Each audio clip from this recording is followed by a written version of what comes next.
Why did the gambling necromancer get kicked out of the butcher shop? Well, he kept raising the stakes.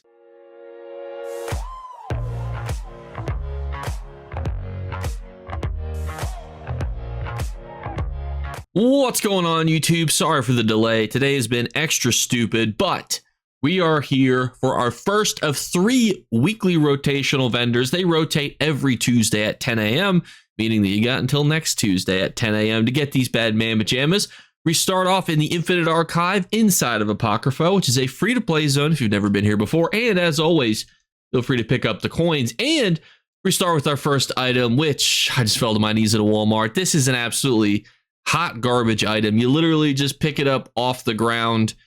So why would you want to spend 5,000 archival fortunes on it? You probably don't, unfortunately. But this next one is a real mythic lead, and it's Promises of the Circle's Leather. Now, normally this actually does come from a really annoying spot, that being lava vents as well as their delve counterparts are exceptionally annoying.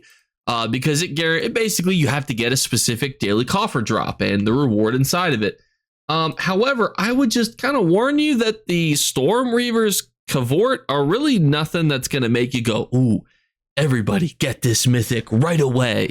It's just not really that good. Now, there is a way, and I don't know if this is like illegal knowledge, that you can actually build this set to have infinite sprint.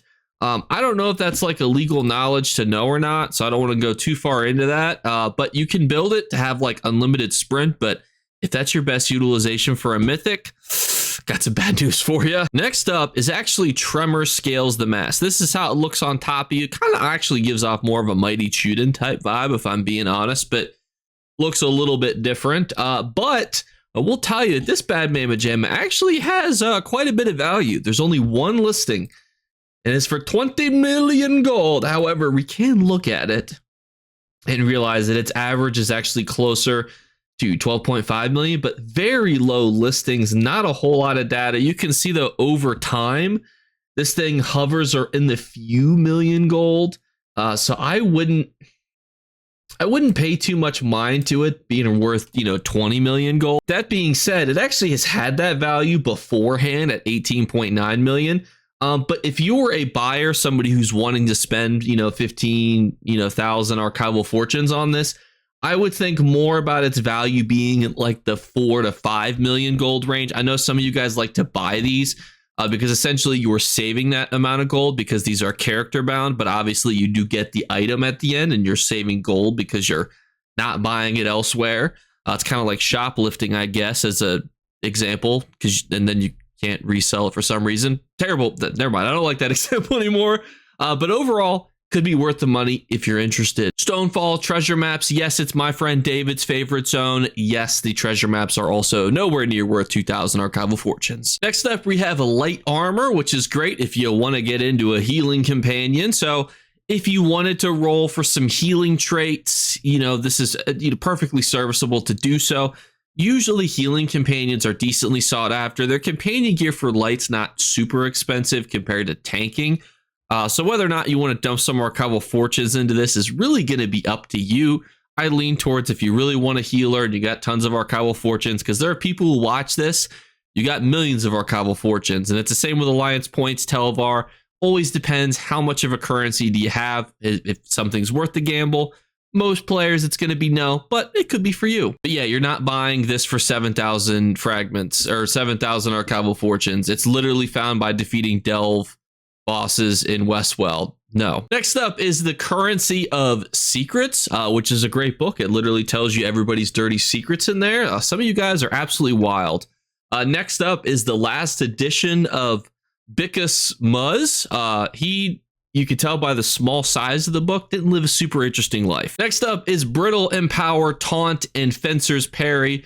If you are a tank who's been looking for Taunt for forever, yes, you might be absolutely ecstatic right now. It's going to be a bit of an investment, but it could be a worthwhile one. Brittle is also okay, but probably something that you don't need to get essentially through scripts, because there's a difference between something being good and something being worth purchasing.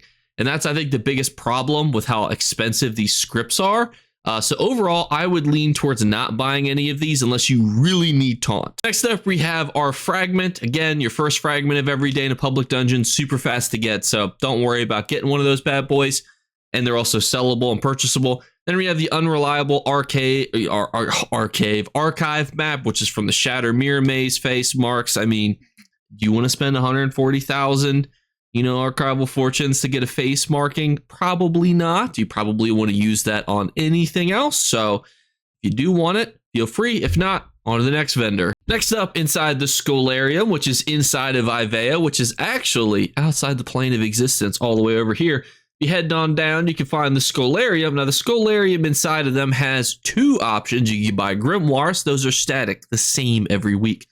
And then you can buy scripts. Now, these are rotational, and I love these because you can get some ones that are worth tons of gold for essentially very cheap price. We have Cowardice, Mitigation, Restore Resources, Class Mastery, which is always there, and Growing Impact. Now, to start off, Cowardice, probably not super good. Mitigation, that's a pretty good one to have. I would own that. Restore Resources, I'm also a huge fan of this one as well. Being able to restore your resources, especially for PvP, you can literally build some skills that give you major and minor resource recoveries.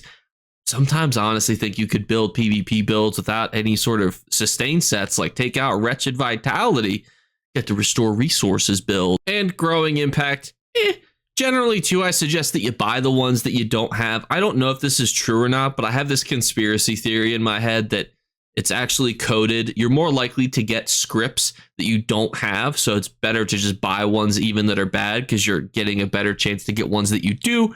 I don't know that for certain, but it is something to consider. But definitely Mitigation, Restore Resources are the two best ones this week. And finally, we're inside the Lambient Passage inside the Imperial City to go over our final vendor, which is our Telvar Merchant. Now, this one is always neat because they start off with some sets where you talk about how good are these sets. These are all PvP sets. That doesn't mean that they're good for PvP. It just means that they drop from PvP. The first one is Elysian. This set used to be everywhere. Everybody and their mom was using this. You could make your mama jokes out of it because she was wearing Elysian. It gives you armor, health, and increase your health recovery by 2% of the sum of your total physical and spell resistances up to a maximum of 1320. My current would be 634. Now, the biggest problem with this set is that health recovery is just not as good anymore. For PvP, it used to be significantly better. Back when Troll King was being suggested by everyone and their mom, the two-piece, not the one-piece of it, health recovery builds were very viable. However, with changes to Battle Spirit, with changes to health recovery, not nearly as good. However, you could still build some, health recovery builds. There's a really big desire on YouTube because I can actually see suggested video ideas for people to have like unlimited health recovery builds. Like they don't even want to block. They just want to be able to just absorb damage and just heal because their health recovery is so high. If you want to do that, maybe use Elysian. Don't buy this for Telvar, but that is something you could try. Next up is Impregnable. This one is health, stam, magicka, crit resistance. Generically good stats, like you have a lot of crit resistance, so you could, switch out some pieces from InPen.